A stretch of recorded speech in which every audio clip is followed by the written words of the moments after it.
Kadang takdir membawa kita pada rahasia yang tak pernah kita sangka. Inilah kisah seorang ayah yang hidup dalam penyesalan panjang. Hingga suatu hari ia bertemu seorang sopir muda yang mengubah hidupnya. Namun, siapa sangka ternyata sosok itu adalah darah dagingnya sendiri. Saksikan cerita ini sampai akhir. Semoga kita semua bisa mengambil pelajaran dan semakin dekat dengan Allah. Jangan lupa like agar kisah penuh hikmah ini bisa menjangkau lebih banyak orang. Pagi itu, langit Jakarta masih abu-abu. Mesin sedan di garasi dinyalakan sebentar lalu diam. Aku, Rizky, berdiri di ambang pintu dengan jas rapi dan dada berantakan. Sejak sopir mundur, rumah ini terlalu sunyi. Hari ini aku menerima calon sopir. Bukan sekadar pengemudi. Aku mencari orang yang bisa mengantarkan pulang sesuatu yang hilang. Tenang, 3 orang datang, 3 orang pergi. Lalu pemuda itu muncul. Langkahnya tenang, kemeja putih sederhana, celana abu-abu rapi. Ia menunduk. Assalamualaikum, Pak. Waalaikumsalam. Kamu Bima? Iya, Pak. Ia berdiri tanpa gelisah. Mata jernih, tidak menantang, tidak merunduk. Kami duduk. Kamu biasa bawa apa? Avanza, Innova. Sesekali sedan perusahaan. Saya sering antar pasien klinik saat shift malam. Suaranya tenang. Kamu hafal rute? Saya belajar cepat.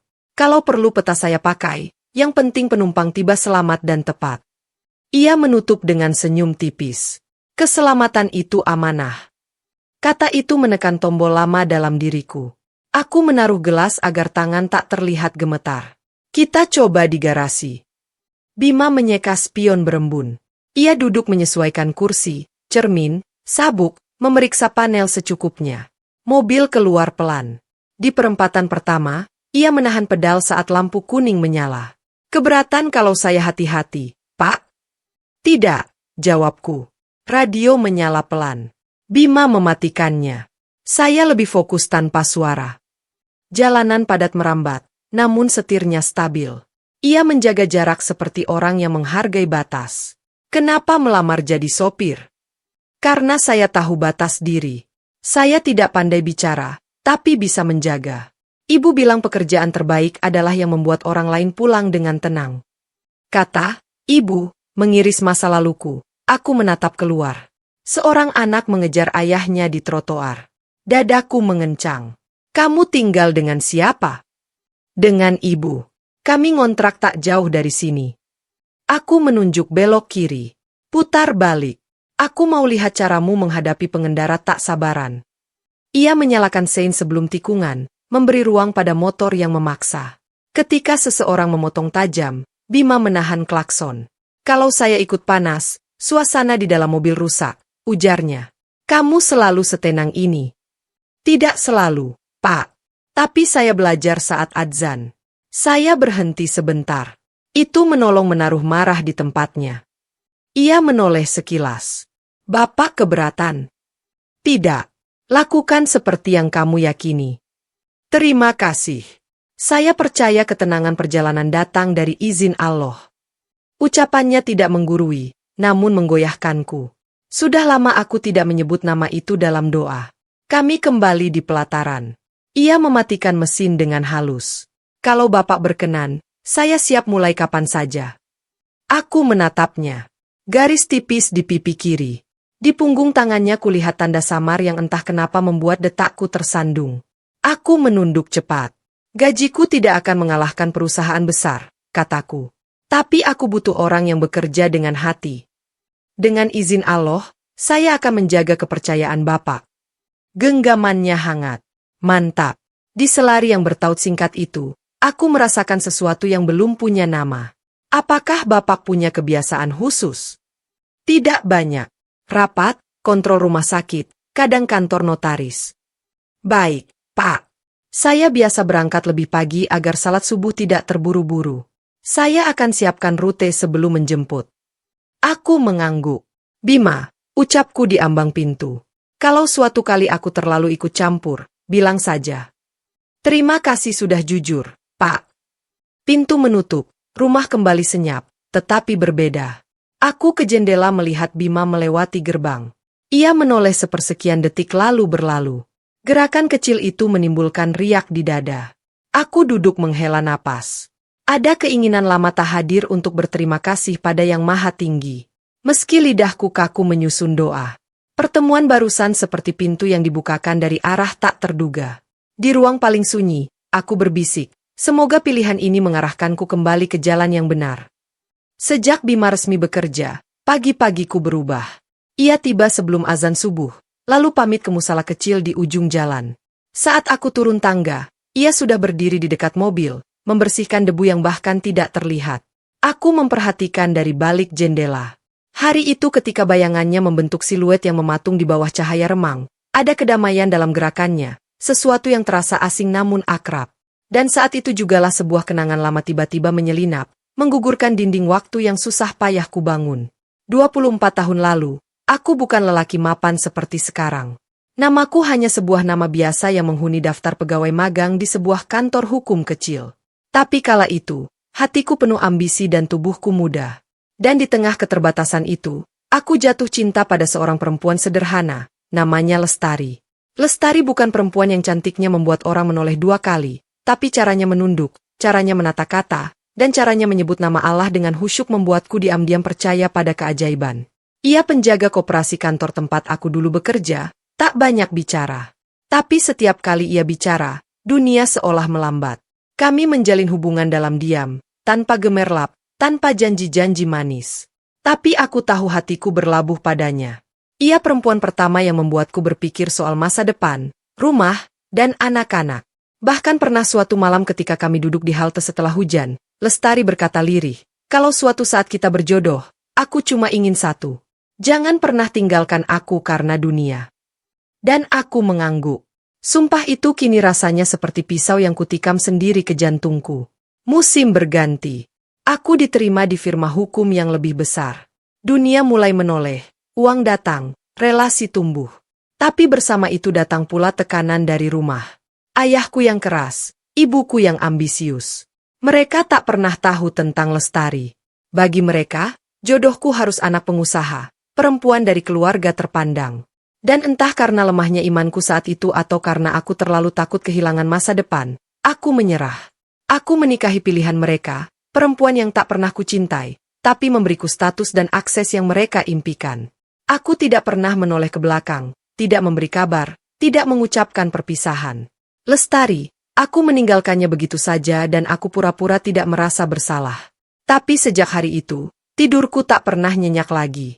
Pikiranku kembali ke garasi. Bima membuka pintu mobil menunduk sopan. Sudah siap, Pak? Aku hanya mengangguk. Hari itu kami menuju rumah sakit untuk kontrol rutin, tapi pikiranku bukan di situ. Di kaca spion tengah, aku mencuri pandang. Bima menyetir tanpa banyak bicara seperti biasa. Tapi pagi itu, entah kenapa, wajahnya terlihat lebih dari sekadar akrab. Seolah waktu sedang bermain-main denganku. Bima, panggilku pelan. Iya, Pak. Kamu bilang tinggal sama ibu. Ya, ibu saya penjahit. Sudah lama tinggal di Jakarta. Ayahmu. Aku menggantungkan kalimat itu dengan pura-pura ringan. Bima diam sebentar lalu menjawab, saya tidak kenal siapa ayah saya, Pak. Kata ibu, beliau pergi sebelum saya lahir. Dek. Nafasku tercekat. Jantungku seperti ditarik paksa kembali ke masa lalu. Apa kamu pernah bertanya lebih jauh? Tanyaku mencoba netral. 1-2 kali waktu kecil. Tapi ibu selalu bilang, yang penting kamu punya Allah. Manusia bisa meninggalkan, tapi Allah tidak. Jadi saya berhenti bertanya. Suara Bima tidak mengandung luka, justru penuh penerimaan. Tapi itulah yang paling menyakitkan. Mobil kembali diam. Namun di dalam diriku, perang mulai bergemuruh. Kemungkinan-kemungkinan tumbuh liar di kepala. Apakah mungkin? Apakah bisa? Apakah ini balasan? Malam itu aku tidak bisa tidur. Di kamar yang luas dan sepi, aku duduk di tepi ranjang. Tangan menggenggam tasbih yang sudah berbulan-bulan tak kusentuh. Rasa bersalah seperti api yang menyusup ke dalam rongga dada. Untuk pertama kalinya setelah sekian lama, aku bersujud. Ampuni aku, ya Erabe. Kata-kata itu keluar dengan tersendat. Tapi sungguh, rasanya malu menghadap pada zat yang namanya sering kusebut hanya saat butuh. Aku bukan orang baik. Aku pengecut, pelarian, pengkhianat janji. Esok paginya saat Bima datang dan mengetuk pagar seperti biasa, aku menatapnya lama dari balik tirai. Ada desir aneh di dadaku seperti luka yang belum sempat mengering kembali diiris pisau baru. Dan untuk pertama kalinya, aku bertanya dalam hati, mungkinkah takdir sedang menertawakanku? Tapi saat Bima menunduk menunggu, aku melihat pantulan dari masa lalu yang belum selesai. Entah apa yang ditulis Allah dalam lembar hidup kami. Tapi aku merasa ada sesuatu yang belum selesai.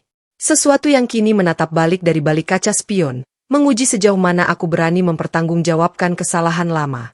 Sejak percakapan di dalam mobil hari itu, pikiranku tidak lagi bisa diam. Kalimat Bima, "Saya tidak kenal siapa ayah saya, Pak," terus berputar di kepala seperti gema dalam ruang kosong yang tak kunjung berhenti memantul. Setiap melihat wajahnya, aku seperti melihat lembar masa lalu yang enggan menua, wajah yang polos, tenang, dan entah kenapa terasa begitu dekat. Tapi yang paling mengusikku bukanlah kemiripan, melainkan caranya menjalani hidup. Ada sesuatu dalam diri Bima yang membuatnya berbeda. Seolah dunia boleh semraut, tapi jiwanya tetap lurus. Aku tak terbiasa dengan orang seperti itu. Dunia yang kutinggali dipenuhi tipu muslihat dan basa-basi. Tapi Bima, ia seperti berjalan di atas jalan sempit tapi tegak tanpa tergelincir sedikit pun.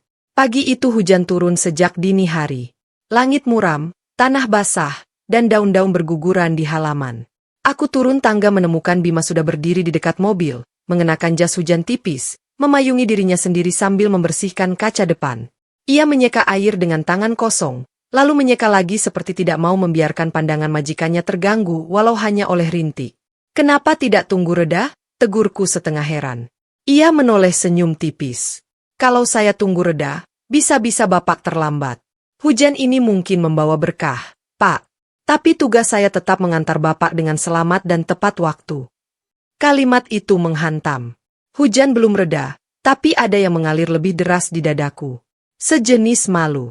Malu karena aku yang lebih tua, lebih kaya, lebih banyak tahu, justru kalah jauh dalam soal ketulusan. Kami berangkat dalam senyap. Jalanan licin, genangan di mana-mana. Tapi Bima menyetir tanpa panik. Ia tahu kapan harus melambat, kapan harus menyalakan lampu hazard, kapan harus memberi jalan. Aku perhatikan tangannya menggenggam setir dengan mantap. Matanya tidak tergoda mengecek ponsel, tidak tergoda bersungut pada kemacetan. Di lampu merah, ia sempat melirik jam di dashboard lalu berkata pelan, "Kalau tidak keberatan, Pak, nanti saat azan zuhur saya izin sebentar. 5 menit saja saya sudah cukup." Aku menoleh menatapnya. "Kamu selalu sempatkan salat." "Iya, Pak. Sejak kecil, Ibu selalu bilang, hidup boleh kemana-mana, tapi jangan lupa arah kiblat." Aku tersenyum kaku, seperti sedang dicubit oleh kalimat sederhana yang mengandung dunia. Sudah berapa lama aku tidak sujud dengan khusyuk? Sudah berapa kali kutunda ibadah demi urusan penting? Bima seakan tak sadar telah menyulut bara dalam dadaku. Sore itu aku sengaja meminta Bima mengantar ke lokasi yang jauh. Meski sebenarnya tak ada janji di sana, aku hanya ingin bersamanya lebih lama. Bukan sebagai majikan dan sopir, tapi sebagai manusia yang diam-diam ingin belajar dari seseorang yang selama ini mungkin dianggap hanya bawahan. Kami menyusuri jalan-jalan kecil, melewati gang sempit dan jalan kampung. Saat berhenti di lampu merah, anak kecil mengetuk kaca, menjual tisu. Aku biasanya menggeleng saja, tapi hari itu aku biarkan kaca terbuka. Bima mengambil dompet lalu menyelipkan beberapa lembar rupiah dan berkata lembut, "Ini bukan soal kasihan. Saya pernah di posisi mereka, Pak. Kalau kita menutup mata terus, kapan dunia ini akan berubah?" Aku hanya mengangguk. Tidak ada komentar. Tenggorokanku terasa kering. Setelahnya aku perhatikan satu persatu hal kecil yang Bima lakukan. Ia tak pernah membunyikan klakson dengan marah. Ia selalu memberi jalan untuk pejalan kaki. Bahkan saat ada orang yang membentaknya di jalan, ia hanya menunduk lalu tersenyum kecil, seolah mengatakan, "Silakan saja. Hidup saya bukan untuk membalas dendam." Malamnya saat aku duduk sendiri di ruang kerja, aku membuka kembali album-album lama. Foto-foto saat muda, foto dengan Lestari. Foto yang sudah lama kukubur di antara berkas-berkas kontrak dan saham. Jantungku berdetak keras saat menemukan satu foto. Aku dan Lestari duduk di taman. Tanganku menggenggam tangannya dan senyum di wajah kami tampak begitu yakin akan masa depan. Kupandangi foto itu lama. Kalau benar Bima adalah anakku, batinku bergemuruh. Kenapa ia tidak marah padaku? Kenapa ia justru jadi manusia sebaik itu? Tapi mungkin jawabannya ada pada Lestari. Mungkin perempuan itu membesarkan anaknya bukan dengan dendam, tapi dengan doa. Dan mungkin doa itulah yang menjadikan Bima seperti sekarang, tegar, tulus, dan bersih dari luka yang seharusnya ia warisi. Keesokan paginya, aku temukan sebuah buku kecil di dashboard mobil, tampaknya milik Bima. Isinya bukan catatan rute atau biaya bensin, tapi potongan ayat, doa-doa pendek, dan renungan harian. Salah satu halaman tertulis dengan tulisan tangan, "Jika ayahmu meninggalkanmu, jangan benci. Mungkin dia sedang tersesat. Doakan dia agar kembali kepada Allah, bukan kembali padamu. Aku tidak harus punya ayah untuk menjadi anak yang baik. Aku hanya butuh ridha Allah." Tanganku gemetar. Jantungku seperti hendak meledak. Ingin rasanya kuteriakan semuanya, ingin kutubuhkan kebenaran, tapi aku tahu aku belum siap, belum pantas, masih terlalu pengecut.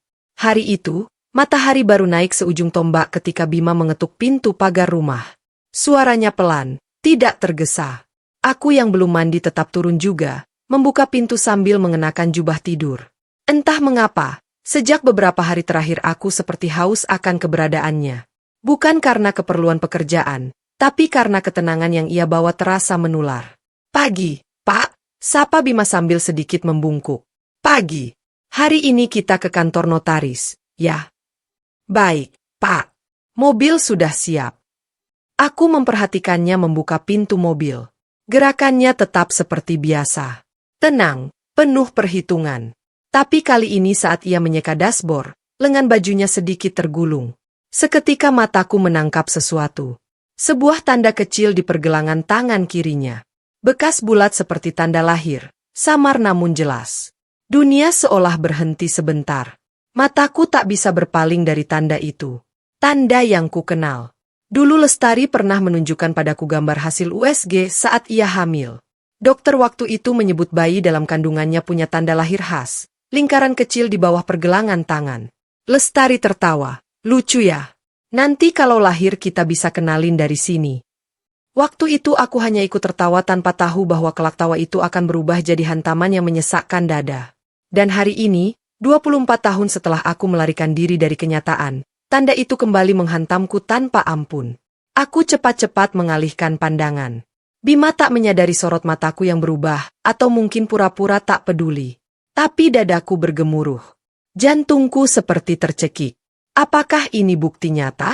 Apakah ini jawaban yang selama ini kutakuti? Sepanjang perjalanan ke kantor notaris, aku hanya diam. Biasanya aku memulai obrolan ringan atau sekadar menanyakan kabar ibunya. Tapi kali ini aku merasa lidahku keluh. Kalimat tak bisa terucap. Pandangan hanya terpaku pada jendela. Seolah di luar sana ada sesuatu yang bisa memberiku alasan untuk tidak percaya pada apa yang kulihat tadi. Bima seperti biasa tidak banyak bicara. Ia memutar murotal pelan. Ayat-ayat suci terdengar samar menyelimuti suasana dalam mobil. Dan untuk pertama kalinya dalam hidupku, aku merasa malu mendengar ayat-ayat itu. Seakan setiap ayat menelanjangiku, menyorot ke dalam diriku yang dipenuhi luka dan pelarian. Tiba-tiba ia bicara, "Pak, Bapak kelihatan lelah. Ada yang bisa saya bantu?" Aku terkejut. "Ah, tidak, hanya kurang tidur." Ia menoleh sejenak, lalu kembali fokus ke jalan. "Kalau Bapak mau, saya bisa bacakan doa agar hati lebih tenang. Kadang malam yang sulit datang bukan karena kita kurang tidur, tapi karena hati kita sedang memikul yang terlalu berat." Aku menelan ludah, tidak tahu harus berkata apa. Kalimat itu menusuk tepat di tempat yang paling ingin kusimpan rapat. Sesampainya di kantor notaris, aku tinggalkan Bima menunggu di mobil. Tapi sepanjang pertemuan aku tak bisa fokus. Setiap tanda tangan, setiap ucapan hukum yang dibacakan hanya terdengar seperti dengungan semu. Yang ada di pikiranku hanya satu, bagaimana jika Bima memang benar anakku? Bagaimana jika selama ini aku membiarkan anak kandungku hidup tanpa tahu siapa ayahnya?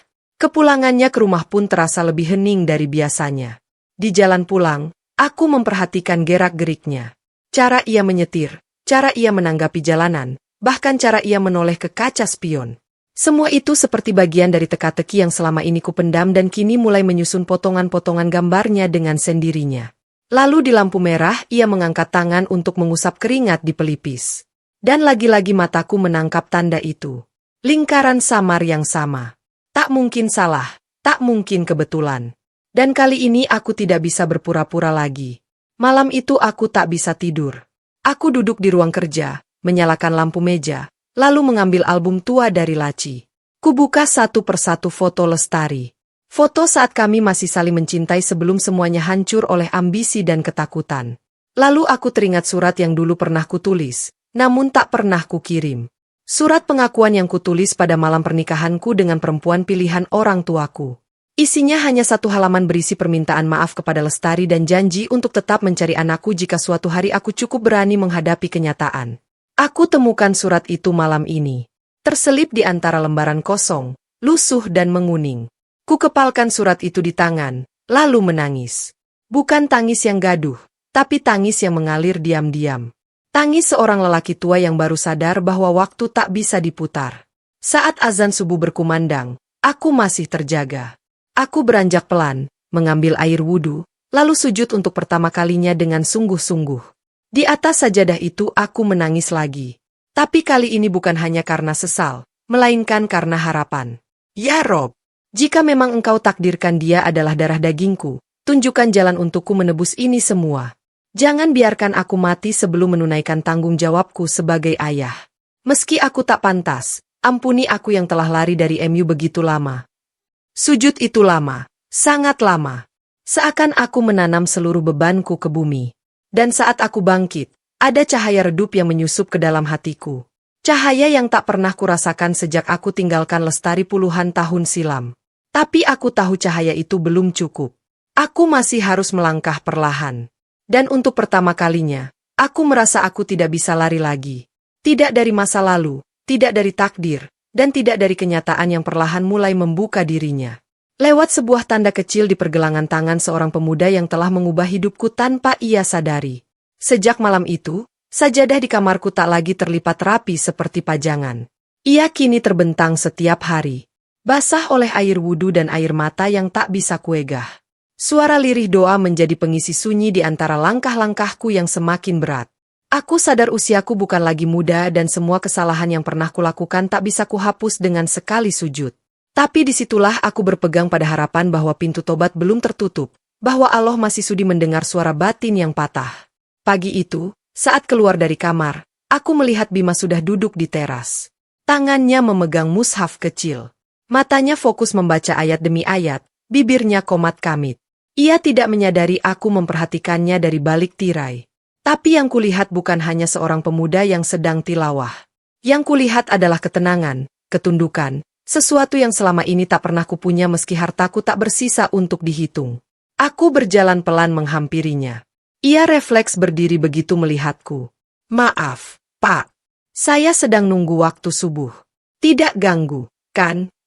Tidak, justru aku senang kau datang lebih awal. Ia tersenyum, sopan seperti biasa. Kalau kita mulai hari dengan zikir, insya Allah perjalanan akan lebih tenang. Aku hanya mengangguk, tapi dalam hati kalimat itu terasa seperti hantaman lagi. Berapa banyak pagi yang kuawali dengan emosi, keluhan, atau mengejar jadwal? Dan kini pemuda ini mengajariku dengan diam, tanpa merasa sedang mengajari apapun. Ia hanya menjadi dirinya sendiri dan itu cukup untuk menamparku berkali-kali. Kami berangkat menuju kantor pusat hari itu. Di dalam mobil, Bima memutar murotal dengan volume pelan. Tapi justru di antara lantunan ayat itulah pikiranku melayang ke masa ketika aku dulu berpikir bahwa salat bisa ditunda demi karir, bahwa ibadah bisa diganti dengan sedekah besar. Kini semua itu terasa seperti menumpuk batu demi batu di atas dadaku sendiri. Di lampu merah, aku iseng bertanya, Bim, kamu gak pernah marah ya sama hidup? Ia menoleh sedikit. Pernah, Pak. Saya pernah merasa hidup ini enggak adil. Dulu saat lihat ibu kerja sampai larut, jahit baju sambil nahan batuk. Tapi waktu itu saya cuma anak-anak. Saya belum ngerti kalau hidup ini bukan soal keadilan, tapi soal menerima takdir dan menjalaninya dengan ikhlas. Ia diam sejenak. Sekarang saya belajar satu hal, Pak. Hidup mungkin tidak adil, tapi Allah Maha Adil. Kalau kita jaga hati, Allah akan jaga jalan kita. Dadaku mengencang. Napasku mendadak sesak. Kalimat sederhana itu seperti mengguncang seluruh bangunan kesombongan yang selama ini kususun. Lagi-lagi bukan dengan teriakan atau ceramah, tapi dengan kesederhanaan Bima. Dan diam-diam aku merasa semakin kecil di hadapannya. Beberapa hari kemudian aku memintanya mengantar ke pemakaman ibuku, sesuatu yang sudah lama kutunda. Aku berdiri di depan pusara yang mulai ditumbuhi rumput. Hening. Bima berdiri tak jauh di belakang, memberi ruang tanpa bertanya. Tanganku gemetar saat menyentuh nisan itu. Wajah ibuku melintas sekejap. Tegas, keras, tapi tetap ibuku. Ibu, maafkan aku, bisikku pelan, nyaris tak terdengar. Aku tutup mata. Air mata menetes. Kalau saja dulu aku berani bilang bahwa aku mencintai Lestari, bahwa aku ingin bertanggung jawab, tapi aku takut, aku lemah. Dan sekarang aku bahkan tidak tahu bagaimana cara menebus semuanya. Suara Bima terdengar pelan dari belakang. Ia membaca doa, kalimat-kalimat suci yang menenangkan. Aku hanya bisa mendengarkan. Suaranya dalam dan tenang, seolah menyiram bara di dadaku. Setelah itu ia tidak berkata apa-apa, hanya berdiri mendampingiku dalam sepi. Tapi kehadirannya cukup. Malamnya aku masuk ke kamar dalam keadaan lelah. Bukan karena aktivitas, tapi karena guncangan batin. Aku menyalakan lampu kecil di meja, lalu kembali membuka mushaf yang sudah lama kusimpan. Kubuka perlahan, membacanya meski terbata, meski salah tajwid. Aku tidak peduli. Aku hanya ingin berbicara dengan zat yang sudah terlalu lama kutinggalkan. Ya Rob, aku gak tahu harus mulai dari mana. Tapi kalau engkau masih izinkan aku memperbaiki semua ini, beri aku kesempatan. Jangan ambil dia dariku sebelum aku bisa meminta maaf padanya sebagai ayah, meski aku tak pernah menjalankan peranku. Jangan cabut ruhku sebelum aku bisa menggenggam tangannya dan berkata, maafkan aku, anakku. Tangisku pecah. Sungguh bukan karena luka, tapi karena harapan. Aku merasa doaku tidak lagi menggantung di langit-langit kamar. Aku merasa untuk pertama kalinya dalam hidup, hatiku benar-benar berbicara, bukan untuk dunia, tapi untuk Allah. Beberapa hari setelahnya, aku mulai memperhatikan lebih banyak hal dari Bima.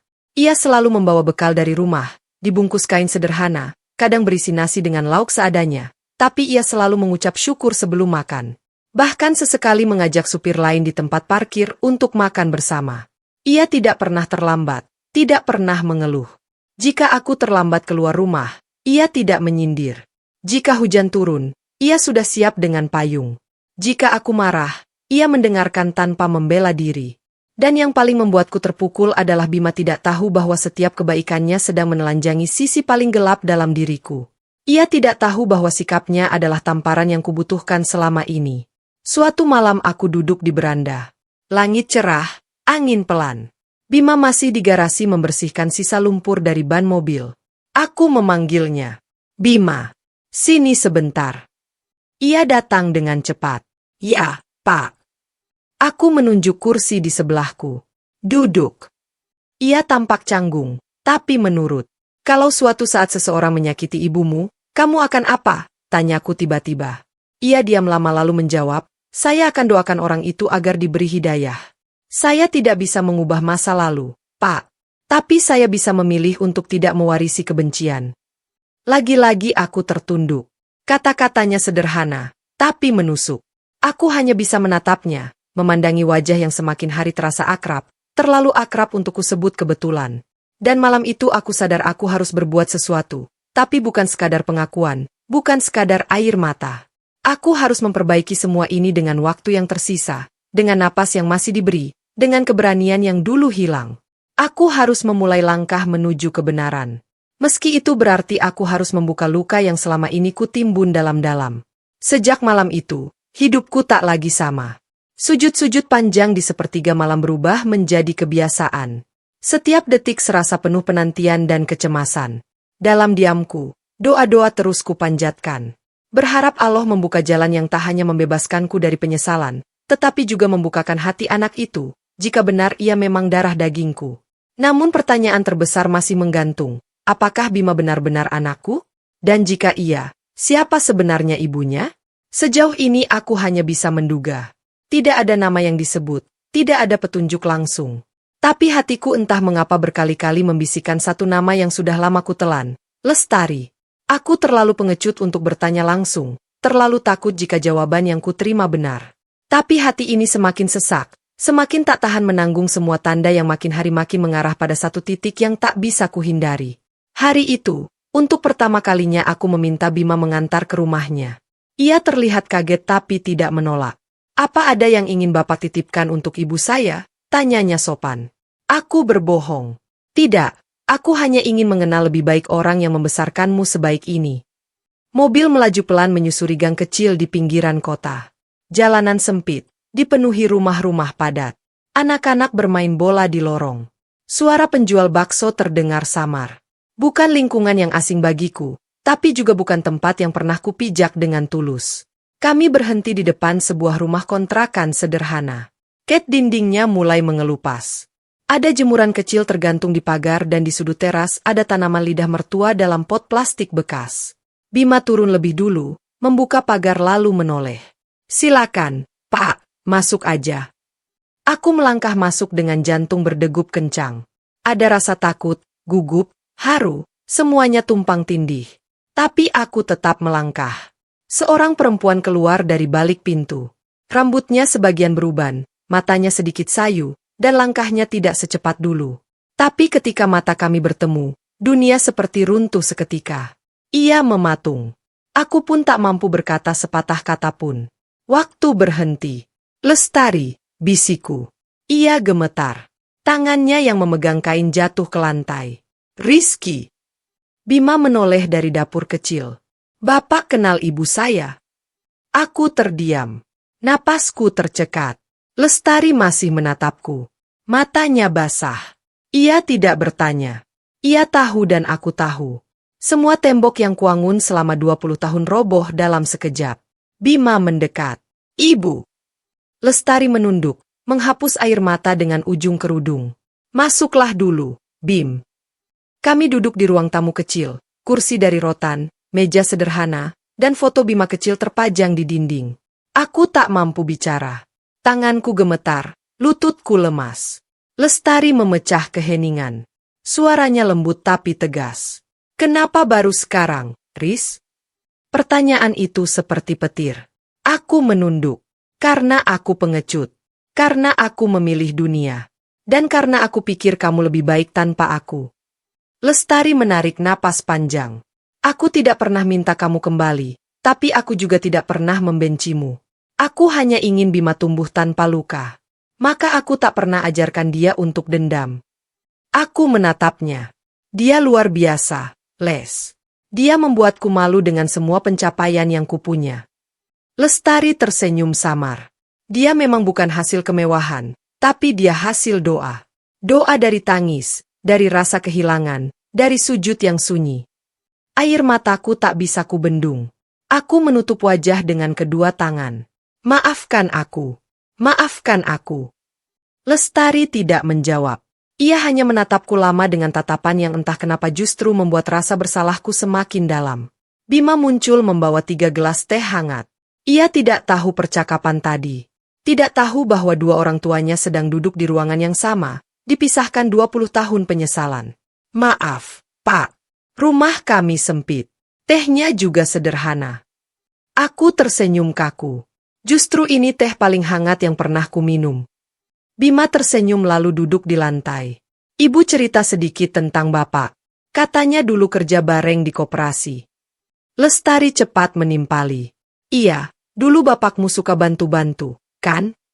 Aku mengangguk cepat. Betul. Waktu itu aku cuma anak magang. Kami tertawa kecil, tapi tawa itu penuh sandaran emosi yang dalam. Tawa yang menutupi gempa di hati masing-masing. Bima menatap ibunya. Aku bersyukur, Bu. Meskipun hidup kita sulit, tapi ibu nggak pernah ngajarin aku benci siapapun. Lestari membalas dengan senyum yang lelah. Karena benci itu hanya memperberat langkah. Nak, kita sudah cukup susah. Jangan tambah luka dengan dendam. Aku merasa seperti debu di hadapan mereka. Lestari yang telah kulepaskan kini bicara dengan bijak yang bahkan tidak kumiliki. Dan Bima, anakku, duduk di sana tanpa tahu bahwa ayah yang selama ini ia cari sedang duduk tepat di hadapannya. Terbungkam oleh dosa, tertahan oleh rasa takut. Sebelum pamit, aku mendekati Lestari saat Bima ke belakang. Apa aku boleh mengaku padanya? Lestari menggeleng pelan. Belum. Bukan karena aku tak ingin, tapi karena hatinya belum siap.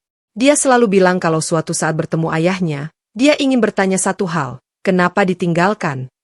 Aku terdiam. Aku tidak punya jawaban yang layak. Lestari menatapku dalam-dalam. Kalau begitu, jangan beri dia jawaban. Berilah dia waktu. Dan selama waktu itu berjalan, doakan dia. Cintai dia dari jauh. Tapi jangan rusak hatinya yang sudah susah payah aku bangun. Dalam perjalanan pulang, aku hanya diam. Bima mengemudi seperti biasa. Tapi bagiku tidak ada yang sama. Semua sudah berubah. Hari ini misteri itu terbuka dan bersamanya datang kenyataan yang jauh lebih berat. Bahwa untuk menebus masa lalu, aku tak hanya butuh keberanian, aku butuh waktu, aku butuh ketulusan, dan aku butuh Allah untuk menyatukan yang sempat tercerai dengan caranya sendiri. Sejak pertemuan di rumah kontrakan itu, hari-hariku terasa seperti hidup dalam dua dunia yang saling bertabrakan. Di satu sisi, aku adalah majikan Bima, seseorang yang dihormatinya, dipercaya, bahkan mungkin dianggap seperti panutan. Tapi di sisi lain, aku adalah ayah kandung yang selama ini dia tunggu namun tidak pernah datang. Aku duduk di kursi depan hidupnya, tapi tak mampu menyebutkan siapa diriku sebenarnya. Lestari memintaku menunggu, memberi waktu. Tapi waktu terasa begitu lambat ketika yang kita tunggu adalah pengampunan dari orang yang tidak tahu bahwa dia sedang disakiti. Aku ingin dekat tapi takut, ingin bicara tapi kaku, ingin menyentuh tapi sadar tangan ini dulu memilih pergi. Maka aku mulai mencari cara yang pelan, halus agar Bima merasa dilindungi, meski ia belum tahu dari siapa perlindungan itu berasal. Bim, kamu butuh tambahan uang untuk keperluan rumah? Tanyaku suatu pagi ketika kami dalam perjalanan menuju gedung pertemuan. Ia menoleh sekilas kemudian tersenyum sopan. Terima kasih, Pak, tapi alhamdulillah masih cukup.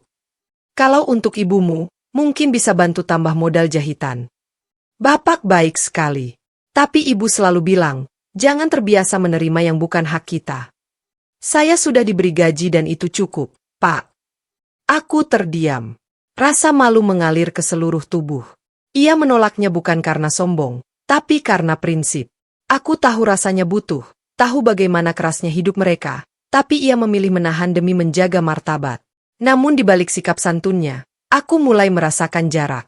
Bima kini tidak sehangat dulu. Ia tidak lagi membuka obrolan lebih dulu, tidak lagi tertawa ringan seperti sebelumnya. Bahkan senyum di wajahnya terlihat lebih singkat. Seolah ada yang ia simpan dalam-dalam. Dan aku tahu ia mulai curiga. Semua memuncak suatu sore ketika aku mengajaknya makan malam di sebuah restoran. Awalnya ia menolak, tapi aku paksa. Anggap saja ini jam kerja. Aku butuh ditemani. Kami duduk di meja dekat jendela. Langit Jakarta mendung dan hujan turun pelan seperti suara hati yang lirih. Makanan belum dipesan. Aku menghela napas panjang. Bima, aku ingin bicara sebagai orang tua. Ia menegakkan punggungnya. Matanya tajam. Orang tua, Pak? Ya, maksudku. Anggap aku seperti ayahmu. Ia menoleh keluar jendela. Diam lama. Lalu ia berkata, maaf, Pak. Saya tidak terbiasa menerima ayah dari orang yang baru hadir di separuh akhir hidup saya. Kalimat itu menghantamku. Telak. Tidak ada suara tinggi, tidak ada amarah meledak. Tapi justru karena tenangnya, luka itu jadi lebih dalam. Maaf, aku tidak berniat mengganggu. Saya cuma takut, Pak. Takut kalau saya membuka hati, saya jadi berharap. Dan kalau ternyata harapan itu palsu, saya akan jatuh lagi. Aku ingin menjawab, ingin mengatakan yang sebenarnya, tapi lidahku keluh. Tak ada kata yang cukup layak menggantikan 20 tahun kehilangan. Maka aku hanya menatapnya dalam penuh sesal. Bapak orang baik, saya menghormati Bapak. Tapi kalau Bapak mau bantu saya, cukup bayar saya dengan wajar. Jangan beri lebih. Jangan beri yang membuat saya bertanya, siapa saya bagi Bapak sampai Bapak peduli sedalam ini. Setelah malam itu, Bima mulai menjaga jarak. Ia tetap datang tepat waktu, tetap sopan. Tapi semuanya jadi kaku. Senyum yang dulu tulus kini menjadi formalitas. Suara yang dulu hangat kini menjadi datar. Ia tetap melayani tapi seperti robot. Dan aku tahu aku sudah menyentuh bagian yang belum siap ia buka. Lestari sempat mengirim pesan singkat. Dia berubah, kan? Jangan paksa. Hatinya sedang berperang. Aku membalas. Aku hanya ingin menebus. Tapi entah harus dari mana.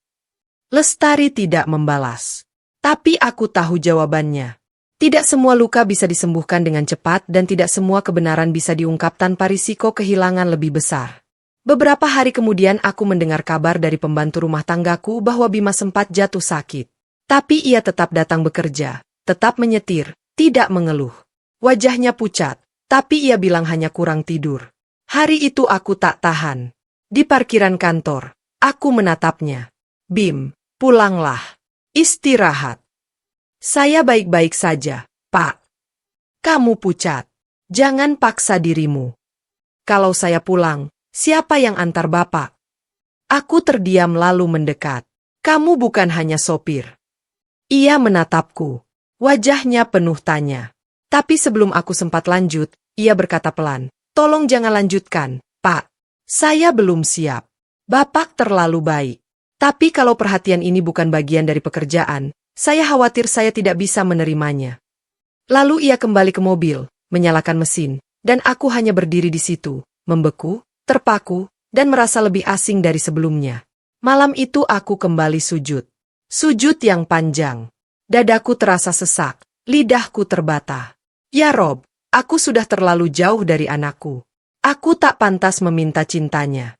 Tapi jangan ambil kepercayaannya. Jika ia memang anakku, lembutkan hatinya tanpa harus aku paksakan. Jangan biarkan ia semakin menjauh. Jangan biarkan aku mati sebelum bisa menatap matanya dan berkata, "Maafkan ayahmu." Air mata jatuh ke sajadah, tapi tak ada kelegaan. Hanya perih. Aku tahu proses ini tidak bisa dipercepat, tak bisa dibayar dengan hadiah atau dibungkus dengan kata-kata. Ini tentang waktu, tentang luka yang harus disembuhkan bukan oleh penjelasan, tapi oleh keikhlasan. Dan malam itu, untuk pertama kalinya, aku merasa menjadi seorang ayah bukan karena darah, tapi karena rasa sakit yang begitu besar ketika tahu bahwa anakku sendiri menolak kehadiranku, bukan karena benci, tapi karena terlalu lama tidak kutemani. Hari-hari setelah penolakan Bima terasa lebih panjang dari biasanya. Setiap detik yang kulalui seperti membawa beban yang tak terlihat. Aku masih melihat wajahnya setiap pagi, tetap sopan, tetap menjalankan tugasnya dengan rapi, tetap tersenyum saat menyapaku. Tapi di balik semua itu, aku tahu ada dinding yang tinggi, nyaris tak bisa kutembus. Ia bukan menjauh secara fisik, tapi hatinya telah menutup. Aku mencoba menjaga jarak seperti permintaannya, tidak lagi menawarkan uang, tidak lagi membahas hal-hal pribadi, tapi rasa di dadaku tak bisa dikendalikan. Aku seperti menahan api dalam dada, menyimpan letupan yang setiap saat bisa membakar semuanya. Dan akhirnya di suatu sore yang kelabu, aku tidak tahan lagi. Hari itu kami baru saja pulang dari agenda rapat. Aku sengaja meminta Bima mengantarku ke tempat yang tidak ada di jadwal. Sebuah warung kopi kecil di pinggir taman kota, tempat yang dulu sering kukunjungi saat masih bersama Lestari. Tempat yang menjadi saksi bisu janji-janji yang tidak pernah kutepati. "Berhenti di sini dulu, Bim," kataku pelan. Ia mengerutkan dahi. "Bapak mau ngopi?" Aku mengangguk. "Aku mau bicara. Boleh sebentar?" Bima menatapku ragu. Tapi ia tetap turun. Kami duduk di bangku kayu tua. Suasana sepi. Hujan baru saja reda dan aroma tanah basah bercampur dengan bau kopi hitam yang diseduh oleh penjaga warung. Aku tidak langsung bicara. Kupandangi tanganku sendiri, lalu sesekali melirik wajahnya. Wajah yang semakin hari semakin menyerupai cermin masa mudaku. Dan akhirnya dengan suara yang nyaris bergetar, aku berkata, "Bima, aku ingin minta maaf, tapi bukan sebagai majikan." Ia menoleh, wajahnya tegang. "Aku minta maaf sebagai seseorang yang seharusnya hadir sejak kamu lahir." Seketika waktu seperti berhenti. Bima menatapku tanpa berkedip. Matanya membelalak, rahangnya mengencang. "Apa maksud Bapak?" Aku menarik napas panjang lalu menghembuskannya perlahan. "Aku ayahmu, Bim." Kalimat itu akhirnya terucap. Setelah sekian lama tertahan, setelah malam-malam panjang yang kulewati dalam doa dan ketakutan, aku ucapkan itu dengan seluruh keberanian yang tersisa, tanpa tahu akan diterima atau justru ditampar kenyataan. Bima membeku. Ia tidak bicara, tidak bergerak, hanya menatapku seperti melihat makhluk asing. Dan perlahan mata itu mulai berkaca. "Bapak bercanda." Aku menggeleng. Aku tidak akan mempermainkan luka sebesar ini. Senyap. Hening panjang menyelimuti kami. Lalu tiba-tiba Bima berdiri. "Kenapa baru sekarang? Kenapa butuh lebih dari 20 tahun untuk bilang begitu?" Suaranya pecah tapi tak meledak. Tangannya mengepal. Bapak tahu rasanya tumbuh tanpa tahu siapa ayahmu? Tahu rasanya tiap kali teman sekolahku ditanya, bapakmu kerja apa? Aku hanya bisa diam. Ibu tidak pernah jelekan bapak, tapi diam ibu lebih menyakitkan dari cacian. Aku berdiri ingin mendekat, tapi ia mundur. Aku enggak butuh bapak. Kalaupun benar darah kita sama, hati kita bukan. Aku belajar kuat karena ibu. Aku belajar bertahan tanpa bapak. Dan sekarang setelah hidupku mulai tenang, bapak datang bilang, maaf, lalu berharap semua kembali normal. Air matanya jatuh, tapi tatapannya dingin. Luka yang selama ini tertahan akhirnya pecah. Aku enggak marah karena bapak pergi. Aku marah karena bapak tidak pernah berusaha kembali. 20 tahun, Pak. Bukan 2 minggu. 20 tahun aku tumbuh dengan lubang besar dalam hati dan bapak baru muncul sekarang, setelah hidup saya nyaris utuh. Aku tidak bisa menjawab. Tidak ada kalimat yang cukup pantas, hanya air mata yang jatuh pelan bersama suara hatiku yang hancur. Malam itu aku pulang sendiri. Bima pergi dengan ojek online tanpa pamit. Mobilku tertinggal di parkiran dan anehnya aku tak peduli. Aku berjalan pulang seperti orang linglung. Tubuhku ada, tapi jiwaku entah di mana. Sesampainya di rumah, aku langsung menuju sajadah. Dan kali ini aku tidak lagi meminta agar ia menerimaku. Aku hanya meminta satu hal. Ya Rob, kalau ini caraku menebus dosa, aku siap. Biarkan ia marah, biarkan ia benci. Tapi jangan cabut kesempatan ini dariku. Jangan ambil anakku sebelum aku bisa menebus sedikit saja luka yang kubuat. Aku sujud dan sujud itu tak berakhir dalam waktu singkat. Hatiku tak sedang minta dikasihani. Aku hanya ingin dimampukan untuk bertahan menghadapi badai yang aku ciptakan sendiri. Keesokan paginya, Bima tidak datang. Bukan hanya pagi itu, tapi juga esoknya. Dan esoknya lagi. Ia menghilang. Aku mencoba menghubungi, tapi nomornya tidak aktif. Aku datangi rumahnya. Pagar terkunci, lampu padam. Lestari tidak terlihat. Tetangga bilang mereka pergi sejak malam sebelumnya, tak meninggalkan pesan apapun. Hari-hariku berubah hampa. Tak ada suara salam di pagi hari, tak ada murota lembut di dalam mobil. Tak ada senyum sopan yang menyapaku. Rumah ini kembali sunyi, bahkan lebih sunyi dari sebelumnya. Aku kehilangan bukan sekadar seorang sopir, tapi seorang anak. Anak yang selama ini kuburu dalam doa. Dan ketika akhirnya kutemukan, justru kulepaskan dengan luka yang lebih besar. Lestari akhirnya menghubungiku lewat pesan singkat. Berikan dia waktu. Dia tidak membenci bapak. Dia hanya tidak tahu bagaimana caranya mencintai seseorang yang selama ini dia bayangkan, tapi tak pernah hadir. Aku membalas. Aku akan menunggu berapapun lama, tapi tolong jangan putuskan komunikasi. Pesan itu tidak dibalas. Tapi setidaknya aku tahu mereka tidak hilang. Mereka hanya menjauh untuk merawat luka. Dan aku hanya bisa menunggu dengan sabar, dengan doa, dengan kesadaran bahwa cinta, meski lahir dari darah yang sama, tidak akan pernah bisa dipaksakan. Ia harus tumbuh, harus disiram, harus diberi ruang untuk kembali percaya. Malam demi malam, aku duduk sendiri di beranda, memandang langit yang sama yang mungkin sedang dipandang anakku di tempat lain. Dan dalam diam, aku bisikan, aku di sini, nak. Kapanpun kamu siap kembali, ayah akan ada. Tak lagi untuk menuntut, hanya untuk menebus. 2 minggu telah berlalu sejak Bima menghilang dari kehidupanku. 2 minggu tanpa kabar, tanpa jejak. 2 minggu yang terasa seperti 2 dekade menyesakkan setiap inci dadaku yang telah dipenuhi penyesalan. Pagi-pagi yang dulu disambut oleh salam hangatnya kini sunyi. Mobil yang dulu bersih dan rapi kini berdebu, tak disentuh. Bahkan udara rumah ini terasa lebih berat, seolah enggan mengalir. Setiap detik aku dihantui pertanyaan. Apakah aku terlalu terburu-buru mengungkap kebenaran? Apakah aku salah memilih waktu, tempat, atau cara? Tapi yang paling menghantamku adalah satu kenyataan yang tak bisa kutampik. Aku memang pantas ditolak. Selama lebih dari 20 tahun aku absen dari hidupnya. Aku tidak melihat langkah pertamanya, tidak mendengar tangis sakitnya, tidak mendampingi saat ia belajar mengaji. Dan kini setelah semua itu terlewati oleh peluh ibunya yang tak pernah menuntut apa-apa, aku datang membawa satu kata, maaf. Apa artinya maaf setelah puluhan tahun diam? Apa arti hadir setelah ketidakhadiran menjadi kebiasaan? Hari itu aku sengaja mengunjungi musala kecil dekat rumah, tempat di mana Bima sering salat subuh dulu, tempat yang menjadi saksi kesederhanaannya.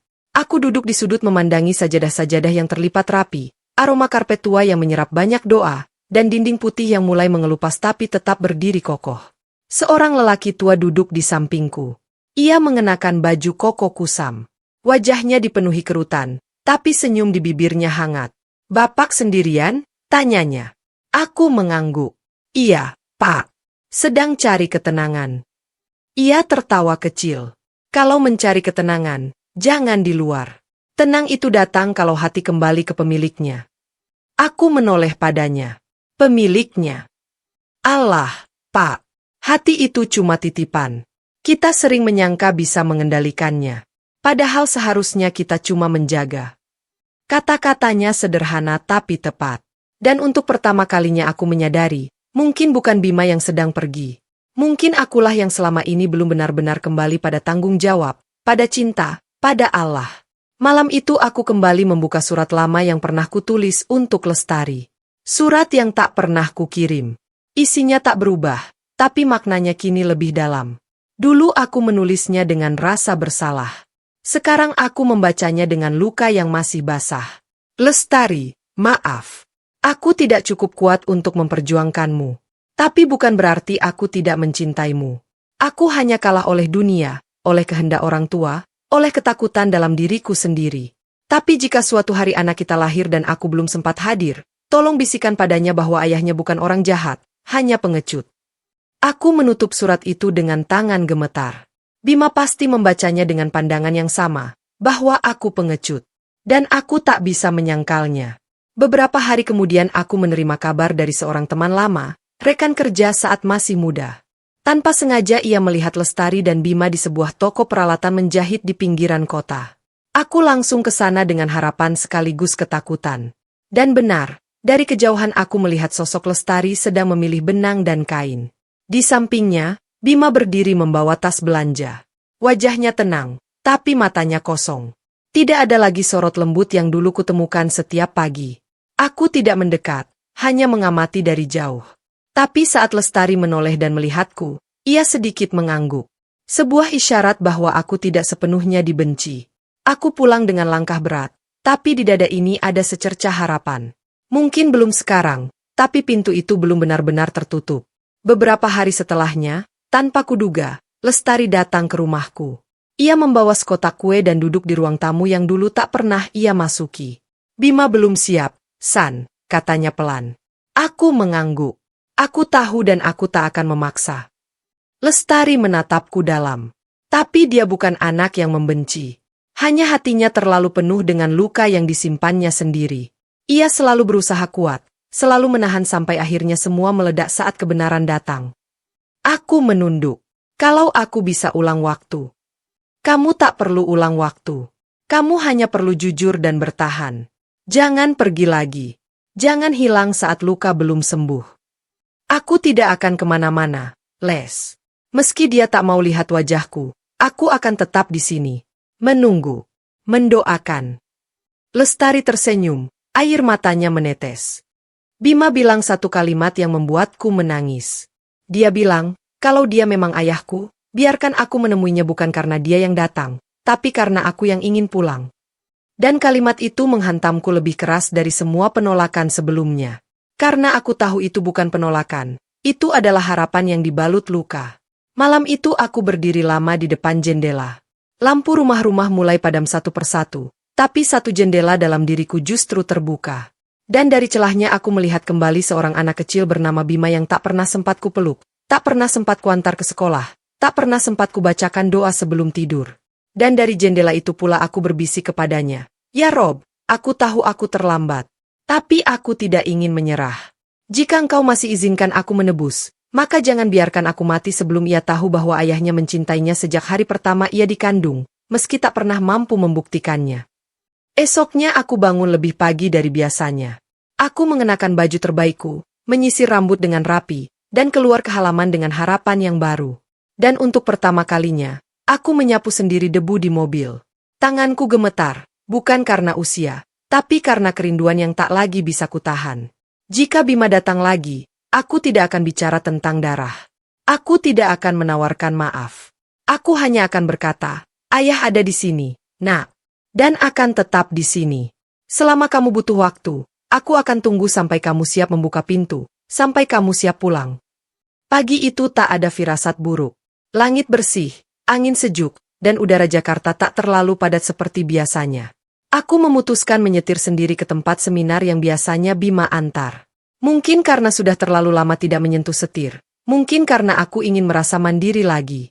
Meski dalam hati, setiap tikungan terasa seperti kehilangan. Beberapa kali tanganku refleks menyentuh sisi kiri, ingin mengucap, belok kanan, Bim. Tapi yang menjawab hanya hening. Tak ada suara tenang yang menuntunku. Tak ada nasihat ringan di selanya. Tak ada lantunan murotal yang menenangkan hati. Aku tersenyum pahit. Hidup memang kejam saat kita baru belajar menyesal. Acara berjalan biasa. Aku bicara di depan puluhan peserta tentang hukum waris dan etika bisnis. Mereka mendengarkan, mencatat, mengangguk. Tapi jauh di dalam pikiranku hanya satu wajah yang terus muncul. Wajah anakku sendiri, Bima. Waktu pulang tubuhku sedikit lelah. Tapi entah kenapa aku merasa ringan. Seolah ada sesuatu yang akan terjadi, sesuatu yang besar. Aku menyetir dengan tenang, tidak tergesa. Sampai pada satu tikungan, saat lampu menyala hijau dan aku melaju, sebuah truk dari arah berlawanan melaju tak terkendali. Aku tak sempat berpikir, hanya sempat menekan rem dan membelokkan setir ke kiri. Tapi semuanya terjadi terlalu cepat, terlalu kasar, terlalu tiba-tiba. Bunyi benturan itu seperti ledakan di telinga. Kaca pecah, besi berderit, tubuh terpental, pandangan kabur, napas pendek-pendek. Aku mencium bau darah milikku sendiri. Dan untuk pertama kalinya, aku merasa tubuh ini tidak lagi sepenuhnya milikku. Semua samar. Suara orang berteriak, suara klakson, lalu suara yang tak asing, lembut tapi panik. Bapak! Bapak! Buka mata Bapak! Bapak dengar saya! Itu suaranya. Bima. Aku berusaha membuka mata. Berat. Tapi aku melihat siluetnya. Ia memangku kepalaku. Tangannya gemetar. Bajunya berlumur darah dari tubuhku sendiri. Jangan pejamkan mata, Pak. Tolong jangan. Saya belum sempat bilang apapun. Jangan tinggalin saya lagi. Aku mencoba tersenyum. Bibir ini kaku, tapi aku ingin ia tahu. Aku mendengar. Aku tahu dia di sini. Di saat paling rapuhku, anakku kembali. Petugas medis datang. Bima digeser pelan. Ia terus menggenggam tanganku. Matanya merah. Tolong selamatkan dia, Pak. Dia bukan cuma majikan saya. Dia ayah saya. Dan kalimat itu pecah di dalam hatiku seperti cahaya pertama yang menembus gelap panjang. Ayah. Ia menyebutku ayah. Bukan karena dipaksa, bukan karena darah, tapi karena akhirnya ia memilih membuka hatinya sendiri. Beberapa hari aku dirawat di rumah sakit. Luka-luka di tubuhku parah. Tapi yang lebih sakit adalah dada yang tak henti merindu pertemuan setelah keterlambatan panjang. Bima ada di sana setiap waktu. Ia mengurus obat, menyuapi makanan, bahkan mengganti sarung kakiku dengan tangan sendiri. Tak ada banyak kata di awal, tapi matanya memuat semua yang tak sempat ia ucapkan. Pada malam ketiga, saat semua orang tidur dan hanya lampu redup menyala, Bima duduk di kursi sebelahku. Ia menunduk lama sebelum berkata pelan, "Saya dulu pernah berdoa, Pak. Kalau suatu hari saya bisa ketemu ayah saya ingin marah. Saya ingin bilang bahwa saya kuat tanpanya. Tapi ketika saya benar-benar tahu siapa Bapak, saya justru nggak sanggup benci." Air matanya jatuh tanpa suara. Saya butuh waktu, tapi saya nggak pernah berhenti pengen tahu seperti apa wajah ayah saya. Dan setelah saya tahu, saya justru ingin mengenalnya lebih dalam. Aku tak kuat menahan tangis. Aku raih tangannya. Kutarik perlahan ke dada. "Nak, maafkan aku. Aku bukan ayah yang baik. Aku pengecut. Aku salah. Tapi sejak kamu lahir, aku tak pernah berhenti mencintaimu. Meski aku tidak punya keberanian untuk datang." Bima mencium tanganku lalu menyandarkan kepalanya di bahuku yang masih diperban. "Sudah cukup, Pak. Sekarang saya cuma mau jalan bareng, Bapak. Pelan-pelan kita belajar saling mengenal lagi. Mulai dari nol." Beberapa bulan kemudian aku sembuh, tidak sepenuhnya. Karena usia tak bisa diajak kompromi. Tapi jiwaku lebih hidup dari sebelumnya. Bima kini bukan lagi sekadar sopir pribadiku. Ia anakku, Sah di dunia dan insya Allah semoga juga di akhirat. Kami salat berjamaah di rumah. Ia jadi imam. Bacaan suratnya tenang, jelas, dan menghujam. Aku berdiri di belakangnya. Air mata jatuh di sajadah. Merasa menjadi laki-laki yang utuh untuk pertama kalinya. Bukan karena status, tapi karena kehadiran anak yang memaafkan tanpa syarat. Lestari juga kini lebih sering datang. Kadang kami makan bersama, tertawa kecil, saling bertukar cerita yang sempat tertunda 20 tahun lamanya. Tidak ada dendam, tidak ada pertanyaan, kenapa? Hanya syukur bahwa Allah mengizinkan pertemuan ini terjadi meski melalui jalan berdarah dan penuh air mata. Di akhir sebuah malam yang tenang, Bima duduk bersamaku di beranda. "Pak," katanya, "kalau besok saya menikah, saya pengin Bapak yang jadi wali saya." Aku tercekat. "Benarkah, Nak?" Ia mengangguk. "Saya nggak bisa pilih siapa yang melahirkan saya, tapi saya bisa pilih siapa yang ingin saya jadikan sandaran. Dan saya mau itu Bapak." Aku tak menjawab, hanya menggenggam tangannya erat lalu menunduk. Air mata jatuh lagi, bukan karena luka, tapi karena sembuh. Dan di malam itu, di bawah langit yang bersih dan bulan yang purnama, aku menatap ke langit lalu berbisik, "Ya Rob, Engkau maha membolak-balikan hati. Hari ini aku bersaksi, Engkau tak pernah meninggalkanku. Engkau hanya menundaku sampai aku benar-benar siap."